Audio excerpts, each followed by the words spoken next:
Bismillahirrahmanirrahim. Assalamualaikum warahmatullahi wabarakatuh.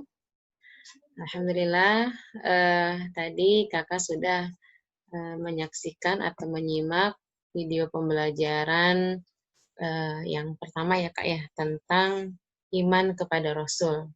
Nah, sekarang lanjutannya, yaitu mulai dari, tugas dan sifat-sifat para Rasul. Nah, sebelumnya Bu Robi punya tebak-tebakan lagi nih.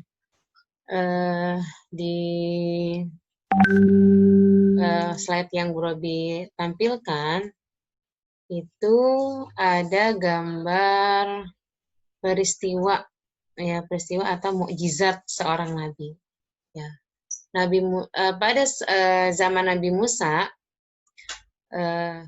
coba tebak jumlah binatang yang berhasil diselamatkan atau naik ke dalam perahu itu ada berapa? Ya, sekali lagi pertanyaan adalah pada zaman Nabi Musa berapa binatang yang naik ke dalam perahu yang akhirnya terselamatkan? Ya, betul.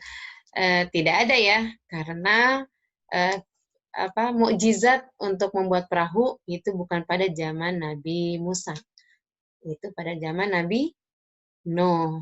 Ya, oke, nanti kita akan bahas di penjelasan berikutnya.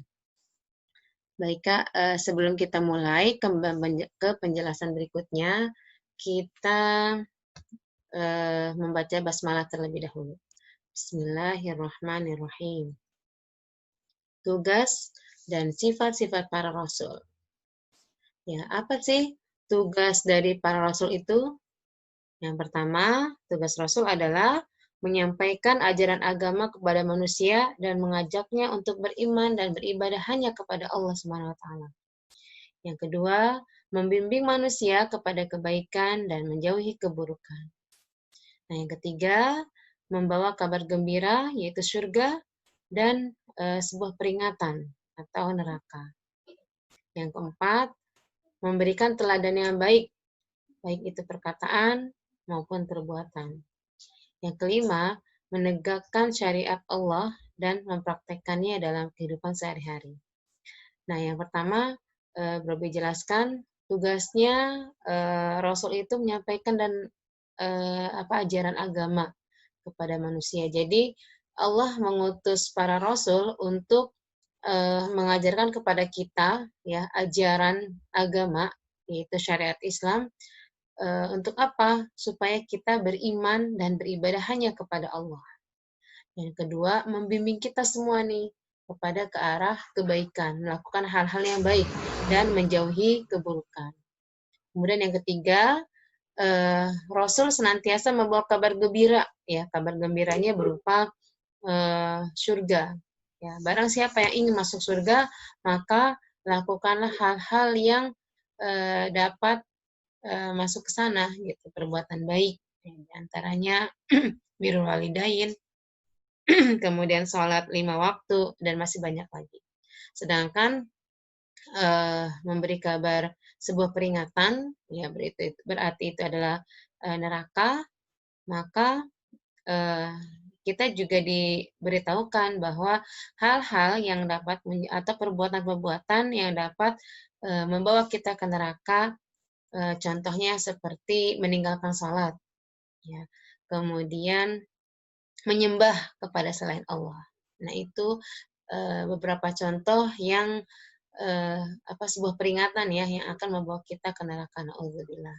Yang keempat, Rasul juga memberikan suri tauladan atau teladan yang baik kepada kita semua sebagai umat manusia, baik secara lisan maupun perbuatan, baik perkataannya maupun perbuatan-perbuatannya itu adalah menjadi teladan bagi kita semua.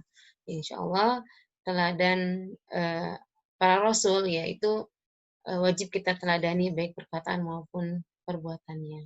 Kalau perkataannya mungkin kita bisa lihat pada hadis-hadis ya yang pernah kita pelajari, kemudian perbuatannya pun insya Allah kita pernah mempelajari sirah-sirah Nabi ya, baik dari Nabi Adam sampai Nabi Muhammad, insya Allah beberapa nabi sudah kita pelajari. Dan kita juga harus tadi meneladani perkataan maupun perbuatan para rasul tersebut. Kemudian yang kelima, menegakkan syariat Allah, ya, dan menegakkannya. Ya. Rasul dan para malaikat tentunya sudah dijamin ya taat kepada Allah dan selalu menegakkan syariat Allah.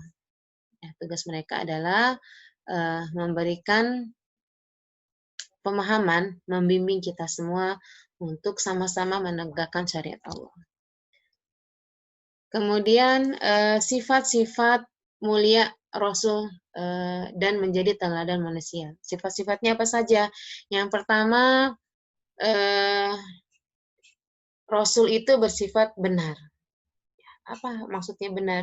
Benar baik perkataannya maupun perbuatannya. Itu sudah dipastikan kebenarannya. Dan mustahil dan nggak mungkin bahwa perkataannya itu dusta atau bohong. Yang kedua adalah fatonah, cerdas. Ya. Fatonah artinya pandai atau cerdas, baik akalnya ya, cerdas akalnya dan memiliki kekuatan berpikir dan memiliki hati yang bersih. Kemudian yang ketiga adalah amanah. Amanah itu artinya dapat dipercaya. Ya, selalu jujur dalam berucap dan mustahil atau tidak mungkin dia berkhianat atau tidak akan ikan janji. Yang keempat adalah tabligh. Tabligh artinya adalah menyampaikan. Rasul menyampaikan pesan Allah kepada umatnya. Tidak ada sedikit pun yang disembunyikan. Ya. Nah, di sini ada kategori Rasul ya, Rasul Ulul Azmi. Nah, di sini kita akan mengenal apa sih pengertian dari Ulul Azmi. Ulul Azmi ya, asal kata Ulul Azmi. Oh, maaf nih ada salah ketiknya. Pengertian, bukannya pengertian Ulul Azmi. Asal kata Ulul Azmi pertama dari kata ulul atau uli artinya memiliki atau mempunyai. Sedangkan azmi artinya tekad atau keteguhan yang kuat. Ya. Ada dalam surat Al-Ahqaf ayat 35 dan Asy-Syura ayat 13. Nah, silahkan nanti kalian buka masing-masing ya apa arti dari surat Al-Ahqaf ayat 35 dan Asy-Syura ayat 13. Kemudian arti dari ulul azmi adalah ketika digabungkan ya kata ulul dan azmi akan memiliki arti sebuah gelar khusus yang diberikan kepada nabi yang mempunyai ketabahan luar biasa atau kesabaran yang luar biasa, itu artinya ulul azmi ya. Jadi manusia biasa juga memiliki kesabaran atau ketabahan, namun masih biasa ya kadarnya. Beda sekali dengan Rasul Ulul Azmi ini yang sangat luar biasa kesabarannya. Kemudian Rasul yang tergolong Ulul Azmi.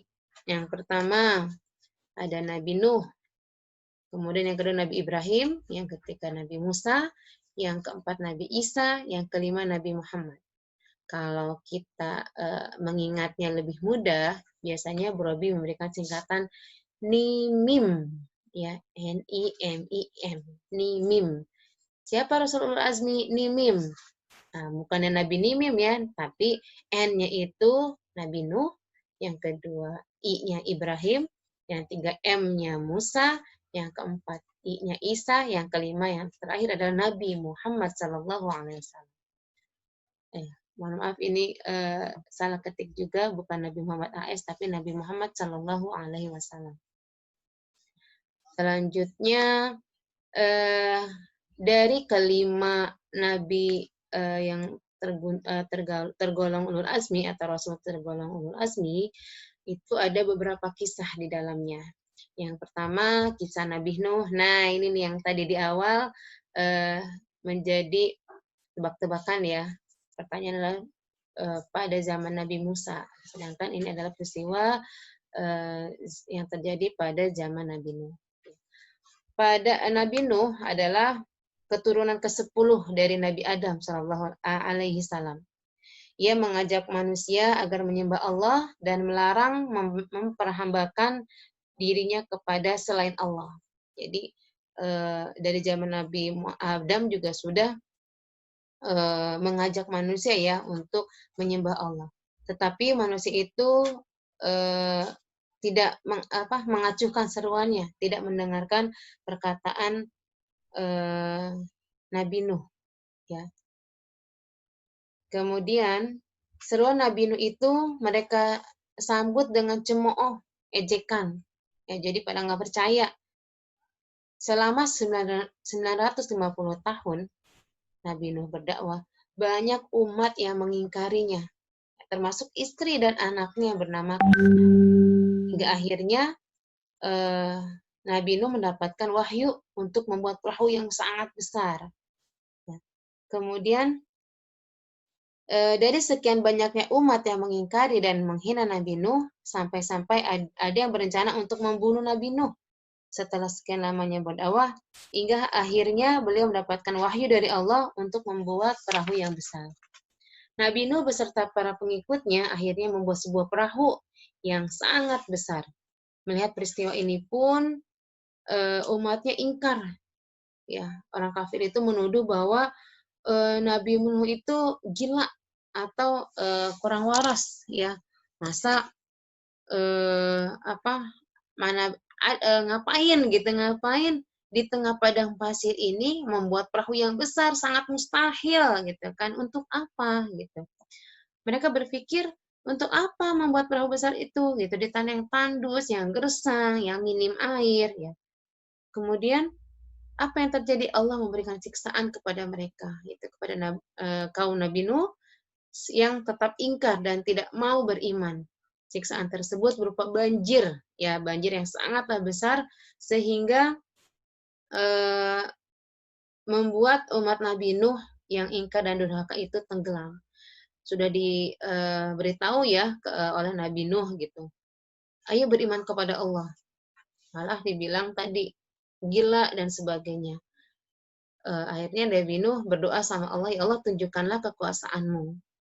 Ketika itu diajaklah orang-orang yang beriman untuk naik ke perahunya. Diajaklah, ayo, bahkan yang belum beriman pun diajak ke perahunya karena akan ada kekuasaan Allah yang akan datang. Nggak ada yang percaya, ada yang nggak percaya maksudnya. Ada yang nggak percaya, itu orang-orang kafir. Ya. Kemudian Nabi Nuh dan para pengikutnya yang beriman diselamatkan oleh Allah karena senantiasa mengikuti perintah Allah untuk ikut naik di dalam perahu. Di dalam perahu besar tersebut, umat Nabi Nuh membawa berbagai perbekalan serta berbagai jenis hewan berpasangan, baik jantan maupun betina. Merekalah yang diselamatkan oleh Allah melalui mukjizat yang diberikan kepada Nabi Nuh, yakni sebuah perintah untuk membuat perahu besar. Ternyata telah ada jawaban, perahu besar itu adalah untuk menyelamatkan diri dari azab Allah. Ya, sangat merugi orang-orang yang tidak mengikuti atau mengindahkan perintah Nabi Nuh alaihissalam. Kemudian kisah Nabi Ibrahim. Nabi Ibrahim adalah putra dari Azar, ya, Azar bin Nahur. Beliau merupakan keturunan dari Nabi Nuh. Ya, ayahnya yang bernama Azar ini adalah seorang pembuat patung. Ya, patung berhala yang sering dijadikan sesembahan oleh masyarakat sekitar Ka'bah pada saat itu. Nabi Ibrahim pada waktu itu diutus di daerah Irak ya, pada masa kerajaan yang sangat zalim, yaitu Raja Namrud. Ya, Raja Namrud. Raja Namrud ini senang sekali memerintah ya dengan semena-mena atau sewenang-wenang, tidak ada aturannya. Merasa dia raja, ya merasa dirinya paling kuat, paling hebat, maka dia bertindak sewenang-wenang. Mereka semua adalah kaum yang menyembah berhala. Sebagai seorang nabi dan rasul, Nabi Ibrahim mempunyai tugas untuk mengajak Raja Namrud dan kaumnya untuk kembali ke jalan Allah, untuk kembali menyembah Allah. Tapi apa yang terjadi? ketika Nabi Ibrahim alaihissalam mengajak mereka semuanya untuk beriman kepada Allah, kemudian diminta untuk meninggalkan patung-patung berhala itu, disinilah banyak sekali pertentangan, ya, atau banyak yang menentang ajaran atau ajakan Nabi Ibrahim. Salah satu di antaranya adalah ya Raja Namrud tadi gitu ya. Kemudian usaha Nabi Ibrahim yaitu menghancurkan berhala-berhala yang ada pada saat itu, terutama berhala sesembahan Raja Namrud. Ya. Saat itu Raja Namrud sangat marah, ya, hingga akhirnya ketika mendapati semua patung-patung berhala itu hancur, Raja Namrud memerintahkan untuk menangkap Nabi Ibrahim. Tangkap Ibrahim! Sampai seperti itu. Karena dialah yang pernah melarang untuk menyembah patung-patung tersebut. Nabi Ibrahim pun ditangkap dan dijatuhi hukuman. Akhirnya ketangkap juga Nabi Ibrahim. Hukuman ini pun sangat berat, yakni dibakar hidup-hidup. Namun apa yang terjadi?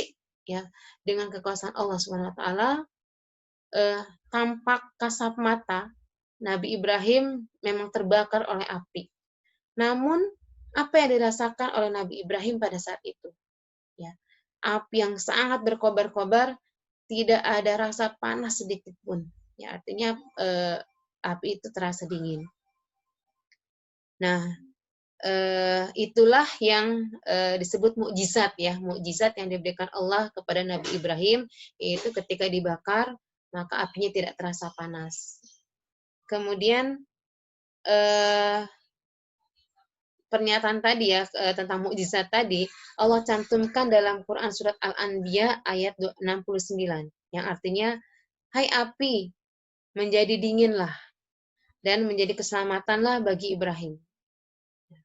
Ketaatan, kesabaran dan keteguhan Nabi Ibrahim alaihissalam dalam menjalankan perintah Allah sehingga Allah memberi gelar Nabi Ibrahim sebagai Khalilullah, ya.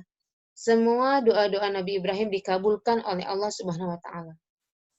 Karena Masya Allah ya tadi perjuangannya untuk mengajak umat-umatnya saat itu supaya tidak menyembah berhala. Namun tadi ada seorang raja, yaitu Raja Namrud yang sangat marah. Kemudian yang ketiga adalah kisah Nabi Musa. Nah, Nabi Musa adalah putra Imran. Ia hidup di masa raja yang sangat zalim juga, yaitu Raja Fir'aun. Ya. Fir'aun cemas menghadapi dakwah Nabi Musa. Ya, sehingga pada saat itu karena pada masa itu rakyatnya itu, masyarakatnya itu adalah para tukang sihir ya. Jadi Raja Fir'aun itu meminta bantuan kepada para penyihir. Raja Fir'aun ini mengaku dirinya sebagai Tuhan. Ya. Siapa yang tidak mau menuhankannya, maka orang itu akan dibunuh.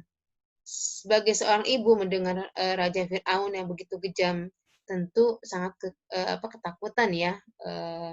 Sehingga namun kuasa Allah, ibunya mendapatkan perintah untuk menghanyutkan bayinya ke Sungai Nil.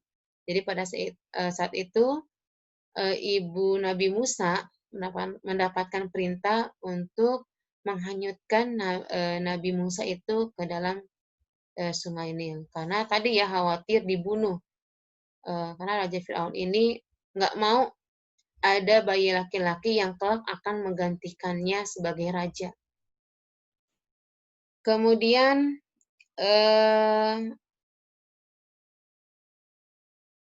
hingga pada akhirnya ketika Nabi Musa itu dihanyutkan, ya bayi itu pun ditemukan oleh istri dari Raja Fir'aun sendiri yang bernama Asyah. Bayi laki-laki itu pun hidup dan tinggal di bawah pengasuhan istri Raja Fir'aun. Dan akhirnya bayi tersebut dijadikan sebagai anak angkat Fir'aun. Ya bisa dibayangkan ya, yang tadinya Fir'aun sangat ketakutan, namun dengan pertolongan Allah, ya qadarullah Nabi Musa ini ditemukan oleh istrinya sendiri. Ya. Kemudian setelah tumbuh menjadi dewasa, Nabi Musa diangkat menjadi seorang rasul dan mendapatkan tugas untuk berdakwah kepada kaum Bani Israel. Beliau mengajak kaumnya dan Raja Fir'aun sendiri untuk beriman kepada Allah. Saat diangkat menjadi nabi, ya, Nabi Musa berdoa sekiranya Allah juga mengangkat saudaranya itu Harun menjadi seorang nabi, maka Allah akan mengabulkan harapannya dan mengangkatnya Nabi Harun itu sebagai nabi. Fir'aun cemas terhadap dakwahnya Nabi Musa. Ia meminta tukang sihir untuk menghadapi Nabi Musa. Pertarungannya antara mukjizat yang diberikan Allah kepada Nabi Musa dengan para tukang sihir itu, Masya Allah ya, gitu, dengan beberapa mukjizat seperti tongkatnya bisa menjadi ular. Ya, jadi itu yang membuat takjub para penyihir itu. Akhirnya para penyihir itu mau masuk Islam dan beriman kepada Allah. Nah, pada saat itu Nabi Musa membawa Bani Israel keluar dari negeri Mesir menuju Palestina untuk menyelamatkan diri dari perbudakan Fir'aun. Jadi supaya dakwahnya itu tetap berjalan dan orang-orang yang beriman itu tidak selalu ditindas oleh Raja Fir'aun, maka diajaklah pada saat itu orang-orang di sekitarnya, ya orang-orang yang beriman, yang sudah beriman kepada Allah, diajak untuk ke Palestina. Akhirnya apa? Fir'aun dan bala tentaranya berusaha mengejar, ya, mengejar dan ingin menangkap Nabi Musa serta kaum Bani Israel saat itu. Tatkala mereka hampir terdesak di pantai, ya, atau laut merah, Allah memerintahkan untuk memukul tongkatnya Nabi Musa itu seperti pada gambar itu, pukulkanlah ke lautan. Maka insya Allah lautan itu akan menjadi sebuah daratan di mana kamu bisa menyeberang. Kira-kira seperti itu. Kemudian ketika tongkatnya itu dipukulkan ke Laut Merah, terbelahlah lautan itu dan merubah menjadi jalan yang bisa yang dapat digunakan untuk menyeberang sampai ke negeri Palestina. Allah menyelamatkan Nabi Musa dan kaum Bani Israel. Sementara Fir'aun dan bala tentaranya ditenggelamkan oleh Allah di Laut Merah. Itu cerita tentang Nabi Musa. Selanjutnya Nabi Isa. Nabi Isa adalah putra dari Maryam, ya, di mana dengan kekuasaan Allah Nabi Musa ini dilahirkan dengan perantaraan ibu saja. Ya, keajaiban kelahiran ini sebagian ujian. Kenapa sih kok tidak ada ayahnya? Ya, ini merupakan ujian kepada manusia, kepada kita, untuk percaya bahwa Allah itu Maha Kuasa. Ya, apa sih yang nggak bisa, yang nggak mungkin bagi Allah? Ya, kalimat pertama dari lisan Nabi Isa adalah bahwa dia adalah bukan anak Tuhan. Aku hamba Allah. Sama seperti kita, hamba Allah. Aku bukan anak Tuhan. Kemudian perkataannya ini sekaligus membantah bahwa Nabi Isa, ibunya Nabi Isa mendapatkan tuduhan bahwa Maryam itu telah berzinah kepada orang lain sehingga adanya Isa. Tadi seperti jawaban tadi Nabi Isa, aku tidak mempunyai ayah, ya, dan aku bukan anak Tuhan. Kemudian setelah itu dalam perjalanan dakwahnya Nabi Isa diancam dan direncanakan untuk dibunuh dengan cara disalib. Namun Allah Subhanahu wa taala menyelamatkan Nabi Isa dengan cara diangkatlah Nabi Isa ke alam gaib, ya. Nah, digantikanlah seseorang yang terbunuh itu adalah orang yang diserupai atau disamakan seperti Nabi Isa yang bernama Yahuza atau Iskairat. Itu ada dalam Quran Surat An-Nisa ayat 157, yang artinya, tidaklah mereka membunuh dan menyalib Isa, hanya orang yang diserupakan Allah dengan Isa yang tersalib.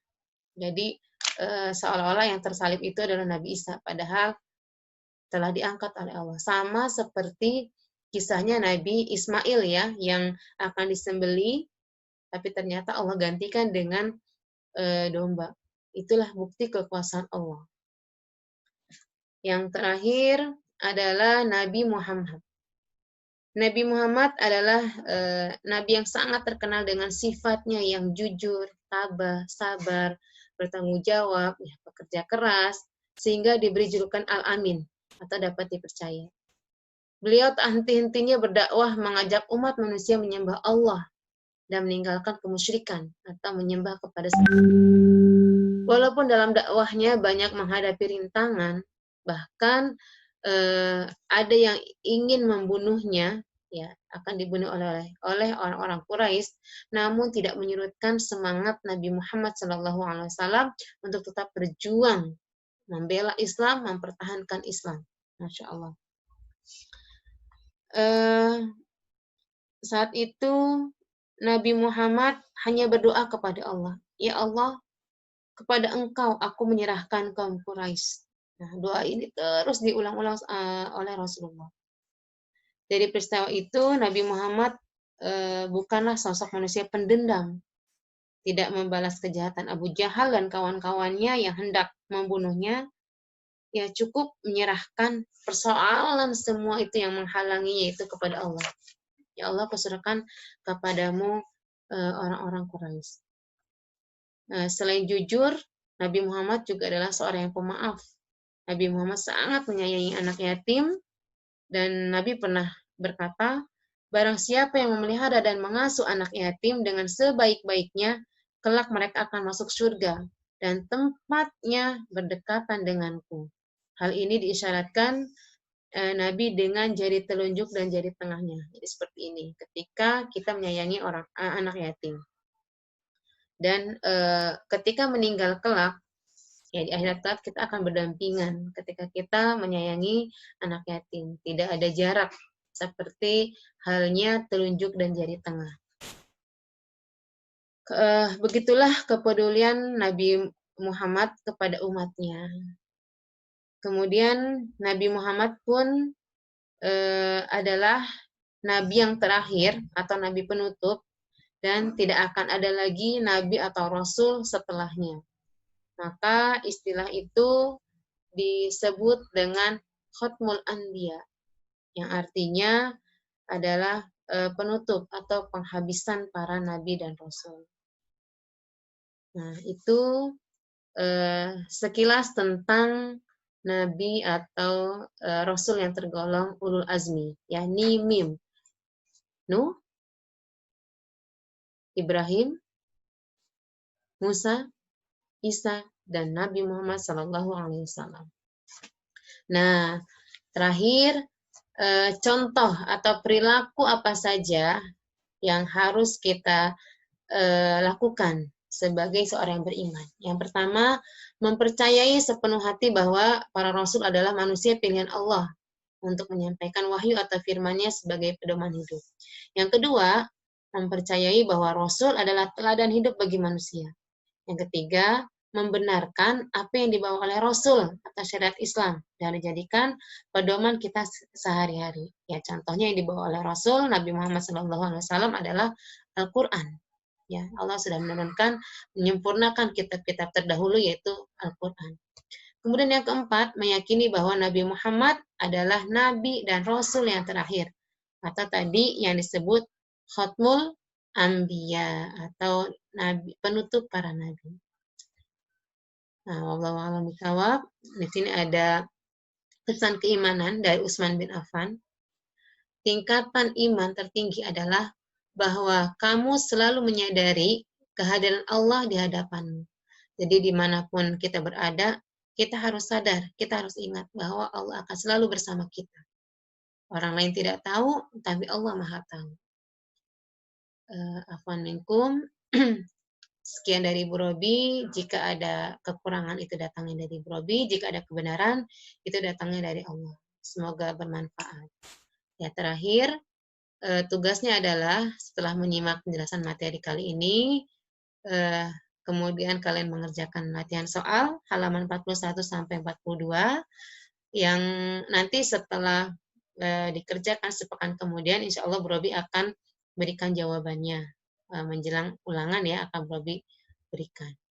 Itu saja dari Bu Robi, terima kasih atas perhatiannya. Assalamualaikum warahmatullahi wabarakatuh.